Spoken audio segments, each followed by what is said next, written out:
Being cheated on is one of the most painful things that can happen to anybody in a relationship. It's one of the most painful things that can happen to anybody in life. It is soul crushing. It is self-esteem destroying. And unfortunately, avoidants are more likely to cheat and are more prone to cheating than other attachment styles. Now, that said, the majority of avoidants do not cheat. Unfortunately, people with avoidant attachment, though, are more likely and more prone to it. And when avoidants cheat, it's usually for one of two different reasons. First, understand that this is a person that was emotionally neglected in childhood. Their parents or their caretakers did not give them the emotional nurturing that they needed. So they grow up feeling like they are defective and unlovable. And they've also learned to associate emotional intimacy with abandonment and rejection, because they learned that if you rely on anybody else for your emotional needs, they're going to reject and abandon you. Fast forward to an adult relationship, emotional intimacy is building. That triggers all the fear in the avoidant. Cortisol, the stress hormone, is on fire. This is a person that has their entire limbic system on fire as well. So they seek for a way to create emotional distance. This is the first reason that they cheat. It is to sabotage emotional intimacy. It's a deactivation strategy. Deactivation strategies are strategies that the avoidant implements to create emotional distance between themselves and their partner. Think about it. How can you have emotional intimacy with somebody that you're betraying? When you're sleeping with somebody else, how can you possibly have true intimacy with your partner? You can't. And that cheating creates the emotional distance, and it helps the avoidant feel safe. Emotional intimacy makes them feel unsafe. Emotional distance makes them feel safe. So they cheat as a way to create that distance. Now, the second reason why avoidants cheat is because of that dopamine rush. The cheating, it gives them that external validation that they so desperately crave. This is a person that does not know how to internally validate themselves. They need it externally. And the affair, the cheating, it gives them that external validation. And it gives them a rush of dopamine and oxytocin. Those are the feel-good hormones that go off in the brain, especially early in a relationship.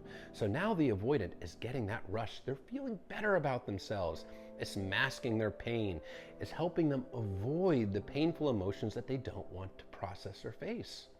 And it's temporarily making them feel a lot better about themselves. However, that dopamine does eventually wear off. And now the avoidant, well, they just confirm to themselves their worst fears. Avoidants have an underlying feeling of being defective and unlovable, and they often tell themselves that they're bad people. So now they look back at the cheating betrayal and they say, look, I am a bad person. This is proof. Now they're feeling worse about themselves because they confirm to themselves that they're a bad person. So they seek cheating as the remedy. They go back to cheating to get that dopamine rush, to feel better about themselves.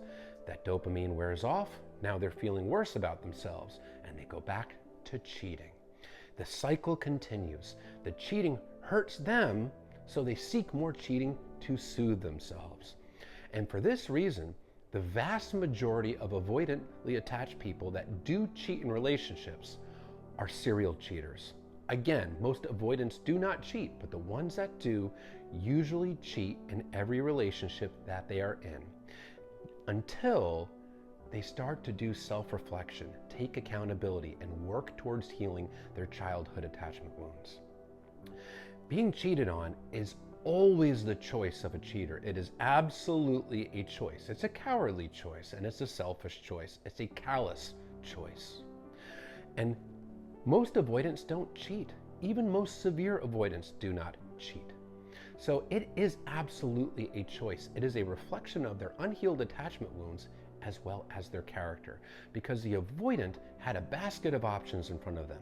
They could have reached into that basket and chose to end the relationship.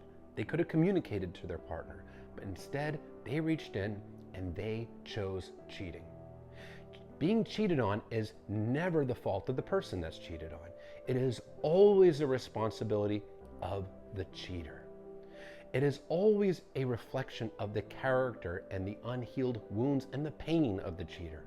It is never a reflection of the person that was cheated on.